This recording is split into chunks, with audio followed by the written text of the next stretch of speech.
আমরা তো আমাদের পরিবার, কাছের মানুষ, বন্ধু বান্ধবদের খুব ভালোবাসি, কিন্তু তারা যখন এই পৃথিবী ছেড়ে চলে যান, তারা কি সত্যিই চলে যান, নাকি সব সময় আমাদের সাথেই থাকেন, আমাদের আশেপাশে?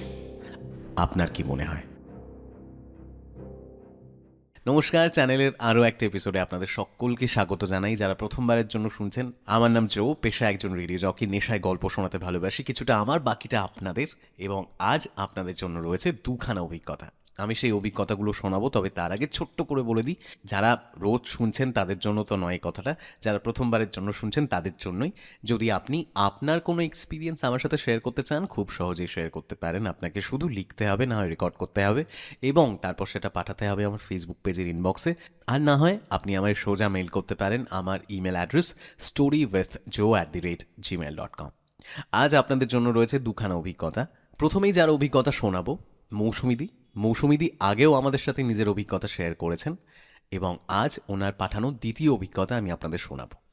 আমি বেশি কথা বাড়াচ্ছি না, সোজা অভিজ্ঞতায় চলে যাচ্ছি। ঠিক কি হয়েছিল আপনি শুনলেই বুঝতে পারবেন। চলুন শুনিয়ে ফেলি। প্রথমেই মৌসুমিদির পাঠানো একটা অভিজ্ঞতা, যেটা ওনার মায়ের সাথে ঘটেছিল। সেই অভিজ্ঞতা আমরা কিন্তু একটা এপিসোডে শুনিয়েছি। মৌসুমিদি সেই জন্য আমাদের ধন্যবাদ জানিয়েছেন। মৌসুমিদি, তোমাকে অনেক ধন্যবাদ, তুমি তোমার অভিজ্ঞতা আমার সাথে শেয়ার করেছো, অসংখ্য ধন্যবাদ। এরপরই মৌসুমিদি লিখছে, আমি বলেছিলাম আমার আর আমার মায়ের সাথে একটা ঘটনা ঘটে, সেটা যে আসলে কি ছিল আজও বুঝতে পারি না। আমার বাপির বলা কথাগুলো কিভাবে যে হুবহু মিলে গেল আজও জানি না।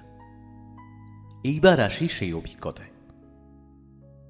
2013-তে আমার বাপির কিডনির সমস্যা ধরা পড়ে, আর তার সাথেই ডায়ালিসিস শুরু হয় 2013-র জুন মাস থেকে।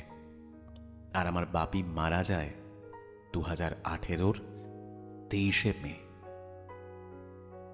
এই ঘটনাটা তোমাকে বলার সময় আমার চোখ দুটো জলে ভিজে যাচ্ছে, কিবোর্ড ঝাপসা হয়ে গেছে।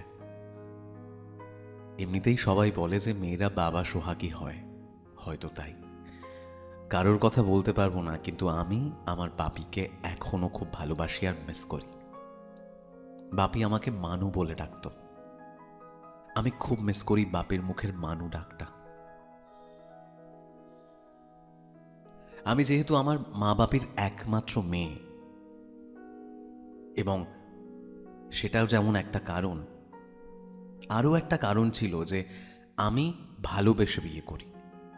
যদিও বাপি প্রথমে রাজি হয়নি, কিন্তু পরে রাজি হয়, এবং আমার বিয়ে হয় বাড়ির খুব কাছেই।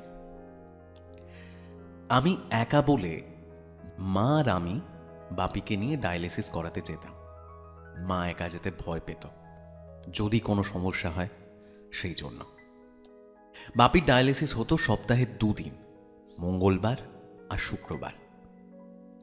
বাপির শেষ ডায়ালিসিস হয় 22শে মে, মঙ্গলবার। 22শে মে ডায়ালিসিস করার পর থেকে হঠাৎ করেই বাপির শরীর খুব খারাপ করে। আমি বাপিকে বলেছিলাম যে আজকের দিনটা হসপিটালে ভর্তি হয়ে যাও, শরীর ভালো থাকলে কাল সকালে ছুটি করিয়ে নিয়ে যাব। বাপি আমার কথায় রাজি হয়নি। বাপি বলে যে তুই ট্যাক্সি ডেকে আন, আমি বাড়ি যাব। তাই অগত্যা ট্যাক্সি ডেকে ট্যাক্সি করে বাপিকে বাড়ি নিয়ে আসি। রাত বাড়ার সাথে সাথে বাপির শরীরটা আরও খারাপ হতে শুরু করে।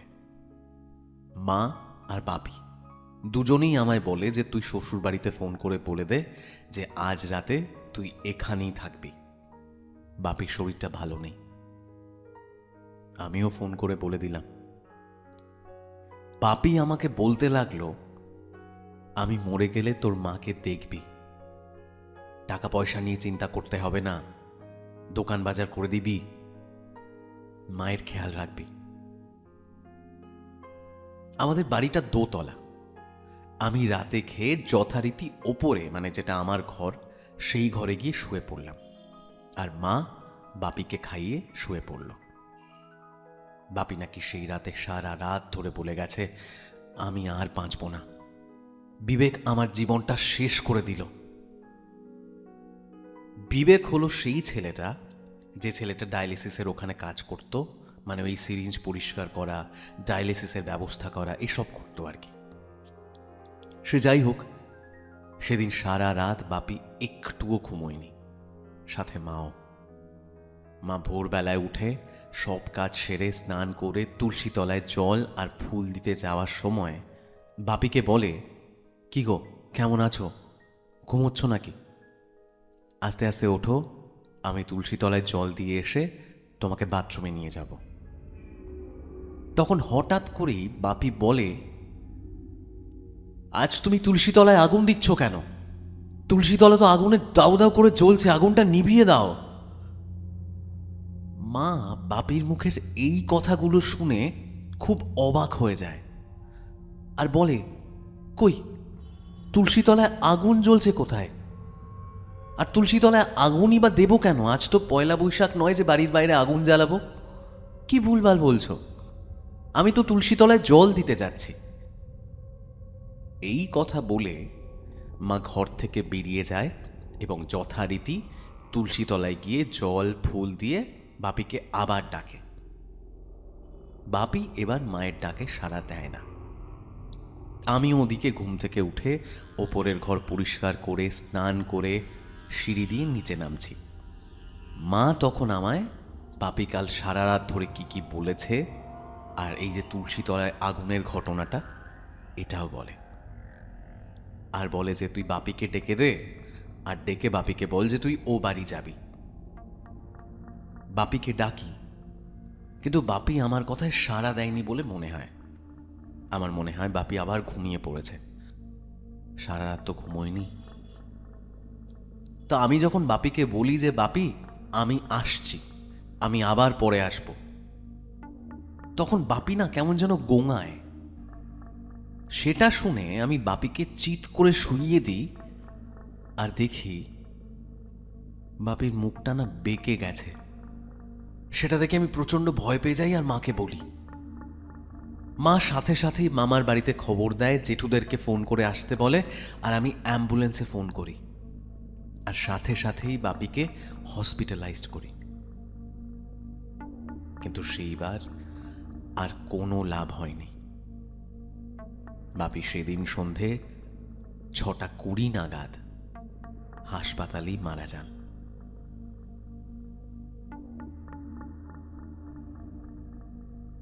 হাসপাতাল থেকে বাড়ি আনতে আনতে রাত 2টো বেজে যায়। তারপর বাড়ি থেকে শ্মশান।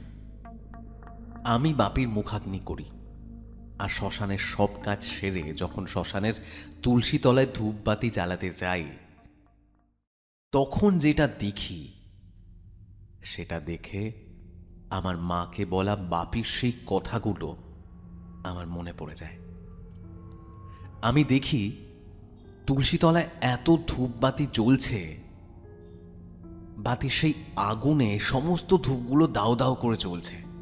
মনে হচ্ছে যে কেউ যেন তুলসী তলায় আগুন জ্বালিয়ে দিয়েছে। সেটা দেখেই আমি বুঝতে পারি যে বাপি নিজের মৃত্যু বা মৃত্যুর পরের ঘটনাটা নিজের চোখে দেখতে পেয়েছিল। বাড়ি এসে আমি মাকে সব কথা বলি। মা শুনেও সেই একই কথাই বলে, তোর বাপি হয়তো নিজের মৃত্যুর পরে কি ঘটবে সেটা দেখতে পেয়েছিল। আর তখন আমার আরও একটা কথা হঠাৎ করে মনে পড়ে যায়। বাপি মারা যাওয়ার ঠিক 1 মাস আগে আমায় হঠাৎ করে একদিন বলেছিল, এই মানু, আমি মরে গেলে তুই ভয় পাবি না, কারোর থেকে কোনো রকম সাহায্য নিবি না, পোস্ট অফিসের এমআইএসগুলো ভেঙেও আমার কাজ করবি না, তাহলে কিন্তু তোদের পরে প্রবলেম হবে। তুই পোস্ট অফিসের একটা কেভিপি ভেঙে আমার সমস্ত কাজ করবি। তুই আমার মুখে আগুন দিবি আর রনিকে বলবি তোকে যেন ছুঁয়ে থাকে। রনি হচ্ছে আমার মেজো জ্যাঠার ছেলে। তাহলে কি আমার বাপির মৃত্যুটা বুঝতে পেরেছিল, নাকি পুরোটাই অন্য কিছু? তো এই ছিল আমার আজকের সত্যি অভিজ্ঞতা। আমি আজও বুঝতে পারি না বাপি কি করে ওই তুলসী তলায় আগুন সেটা বলল, আর কি করে ঠিক 1 মাস আগে থেকেই আমায় বলল যে মারা গেলে আমি কি কি করব, কিভাবে বাপির শেষকৃত্য করব। এই দুটো কথার কোনো উত্তর আমার কাছে নেই। তোমার কাছে বা তোমার শ্রোতাদের কাছে যদি থাকে তাহলে যেন আমাকে উত্তরটা দেয়। আমি আজও এই দুটো ঘটনার উত্তর খুঁজে চলেছি। আজকের মতো এখানেই শেষ করলাম।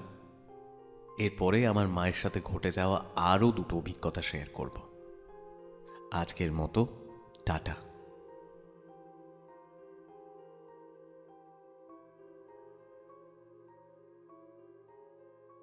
সত্যি খুব অদ্ভুত একটা ব্যাপার। মৌসুমীদির বাবা এই পৃথিবী ছেড়ে চলে যাওয়ার আগে ঠিক কিভাবে বুঝতে পেরেছিলেন যে আগামীতে কি হতে চলেছে। সত্যি বড়ই অদ্ভুত ব্যাপারটা। কি জানি এর পেছনে কি কারণ, আমার তো জানা নেই। যদি আপনাদের জানা থাকে অবশ্যই জানাবেন, কমেন্ট করুন, নিজের মতামত শেয়ার করুন। আর আবারও যেমনটা প্রথমেই বললাম, আপনি আপনার অভিজ্ঞতা খুব সহজেই শেয়ার করতে পারেন, লিখতে পারেন, রেকর্ড করতে পারেন, আর সেটা পাঠাতে পারেন আমার ফেসবুক পেজের ইনবক্সে, অথবা আপনি আমায় সোজা মেইল করতে পারেন। আমার ইমেল অ্যাড্রেস storywestjoe@gmail.com। এবারে আমি আপনাদের শোনাবো বাংলাদেশ থেকে পাঠানো একটা অভিজ্ঞতা। বাংলাদেশ থেকে অভিজ্ঞতা শেয়ার করেছেন অর্পিতা, এবং অর্পিতারও একটা অভিজ্ঞতা আমরা এর আগে শুনিয়েছিলাম। এটা অর্পিতার পাঠানো দ্বিতীয় অভিজ্ঞতা শোনাচ্ছি। অর্পিতার দুঃসম্পর্কের এক আত্মীয়র সাথে একটা ঘটনা ঘটে। ঠিক কি ঘটনা চলুন শুনিয়ে ফেলি। নমস্কার দাদা, আমি বাংলাদেশ থেকে বলছি। অনেক দিন পরে একটা ঘটনা পেয়েছি, ভালো লাগলে আপনি শেয়ার করবেন। এই অভিজ্ঞতাটি আমার এক দুঃসম্পর্কের বোনের সাথে মাস কয়েক আগে ঘটেছে। সেই বোনের বিয়ে হয়েছে 1 বছর মতো। বোনের বর ব্যাংকে চাকরি করে মুন্সিগঞ্জে। তো তারা একটি বাসা ভাড়া নেয়। একেবারেই নতুন বাসা ছিল। আমার সেই বোন কাজল ও তার বর একেবারেই নতুন কাপল। তাই 2টো রুম, একটা ডাইনিং আর একটা বাথরুম ছিল, এইরকম একটা ফ্ল্যাট 3 তলায় তারা ভাড়া নেয়। ভাড়া নেওয়ার পর 7 দিনের মতো কাজলের মা এসে সেখানে ছিলেন। তারপর তিনি চলে যান। আর তার কদিন পর একদিন কাজলের হাজবেন্ড অফিসে চলে যায়। আর কাজল যেহেতু একাই ছিল তাই মেইন দরজা বন্ধ করে বাকি সব রুম বন্ধ করে বাথরুমে গেছিল স্নান করতে। এবার যেহেতু সে একা ছিল তাই বাথরুমের দরজাটা না লাগিয়েই স্নান করছিল। হঠাৎ বাথরুমের দরজাটা না বন্ধ হয়ে যায় বাইরে থেকে। আর সেই দরজাটি ছিল ওই ছিটকিনি সিস্টেমের। এমনি এমনি তো বন্ধ হওয়ার কথা না। এতে কাজল খুব ভয় পেয়ে যায়। দরজার মধ্যে থাপড়াতে থাকে কাজল, কিন্তু কি করবে সে বুঝে উঠতে পারছিল না। মেইন গেটের দরজাও বন্ধ ছিল। কাজলের ভালো করেই মনে আছে, তাই বাইরে থেকে কারো ঢোকার চান্সই নেই। এই কারণে সে আরো একটু অন্যরকম ভয় পেয়ে যায়। সে ভেজা কাপড়ে দাঁড়িয়ে রয়েছে, কি করবে বুঝতে পারছে না। অনেকক্ষণ ডাকাডাকি করছিল কিন্তু কেউ শুনছিল না, আর শোনা সম্ভবও নয়। শেষে সে যেটা করে, তার বাথরুমের কোমোডে উঠে ভেন্টিলেটর দিয়ে পাশের বিল্ডিংয়ে চিৎকার করে ডাকতে থাকে বাঁচাও বাঁচাও বলে। এবং সেখানে ভাগ্যিস একজন মহিলা বারান্দায় ছিল। কাজলের ডাক তিনি শুনতে পান এবং তিনি বুঝতে পারেন যে কেউ বিপদে পড়েছে। অবশেষে প্রায় 1 ঘন্টা পর মেইন দরজা বাইরে থেকে খুলে পাশের ফ্ল্যাটের লোকজন ঢুকেছিল। তারাও বাথরুমের দরজা ছিটকিনি বাইরে থেকে বন্ধ দেখে। তারাই ছিটকিনি বাইরে থেকে খুলে কাজলকে বার করে। তারা রুমের মধ্যে খোঁজাখুঁজি করেছিল কিন্তু সেই রুমে কেউ ছিল না।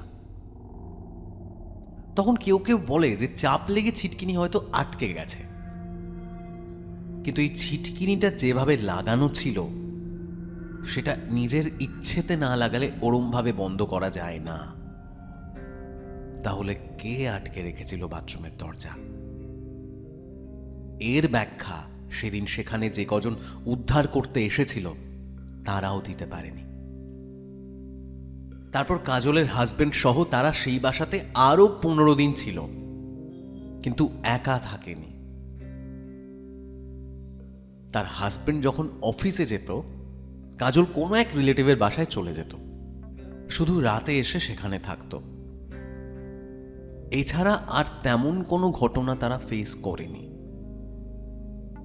কিন্তু বাসাটা এরপরে তারা ছেড়ে দেয়, কারণ কাজলের দৃঢ় বিশ্বাস সেই ঘটনাটি ছিল প্যারানর্মাল। অনেকে বিশ্বাস না করলেও, অনেকে অন্যরকম যুক্তি দিলেও, কাজলের কিন্তু বিশ্বাস ছিল এটা প্যারানর্মাল ঘটনাই। কারণ মেইন দরজা বাইরে থেকে বন্ধ ছিল, কাজল ছাড়া সেই ফ্ল্যাটে আর কেউ ছিল না। ওই যে প্রতিবেশী যারা উদ্ধার করতে এসেছিল, তারাও কিন্তু সেই ব্যাপারটা বুঝতে পেরেছিল।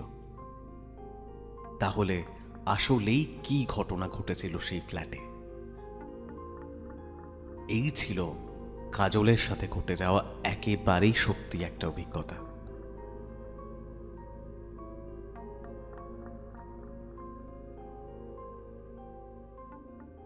এই যে ঘটনাটা ঘটলো কাজলের সাথে, এইখানে কিন্তু প্রশ্ন উঠে আসে। প্রথমেই বাথরুমের দরজা হয়তো বাইরে থেকে লেগে যেতে পারে, ছিটকিনিটাও হয়তো কোনো না কোনোভাবে লেগে যেতে পারে, কিন্তু প্রশ্ন হচ্ছে ছিটকিনি যদি এমনি লেগে যায় তাহলে যেভাবে লাগবে, আর ছিটকিনি যদি কেউ ভালো করে বন্ধ করে, দুটোর মধ্যে কিন্তু পার্থক্য আছে। মানে এই ব্যাপারটা কি আচমকাই হয়েছে, এমনি এমনি হয়েছে, নাকি কাজল যেমনটা ভাবছিল যে সত্যি কোনো প্যারানর্মাল ব্যাপার স্যাপার রয়েছে এখানে? প্রশ্ন কিন্তু ওঠে। আপনাদের কি মনে হয়? যদি আপনার কাছে সত্যি কোনো লজিক থাকে সেটাও জানান, আর যদি মনে হয় যে না একেবারেই প্যারানর্মাল কোনো একটা ব্যাপার, সেটাও আপনি জানাতে পারেন। তাই এই ছিল আজকের দুখানা অভিজ্ঞতা। আশা করি আজকের এপিসোড আপনাদের ভালো লেগেছে। নিজেদের মতামত যেমনভাবে শেয়ার করেন, আশা করি এই এপিসোডেও আপনারা ঠিক তেমনভাবেই শেয়ার করবেন। আপনাদের ফিডব্যাক, আপনাদের মতামত কিন্তু আমার জন্য প্রচণ্ড পরিমাণ ইম্পর্ট্যান্ট। আশা করি ঠিক এভাবেই আপনাদের অভিজ্ঞতা আমি পেতে থাকব, এবং এভাবেই আপনাদের অভিজ্ঞতা আমি শুনিয়ে যাব। আজকের মতো গল্প আড্ডা এখানেই শেষ করব। সবাই খুব ভালো থাকুন, নিজের খেয়াল রাখুন, পরিবারের খেয়াল রাখুন, এবং কোনোভাবেই নিজের শরীরকে খারাপ হতে দেবেন না। আপনাদের সবার সাথে দেখা হবে পরের এপিসোডে। ততক্ষণ সবাই খুব ভালো থাকবেন। Thank you so much.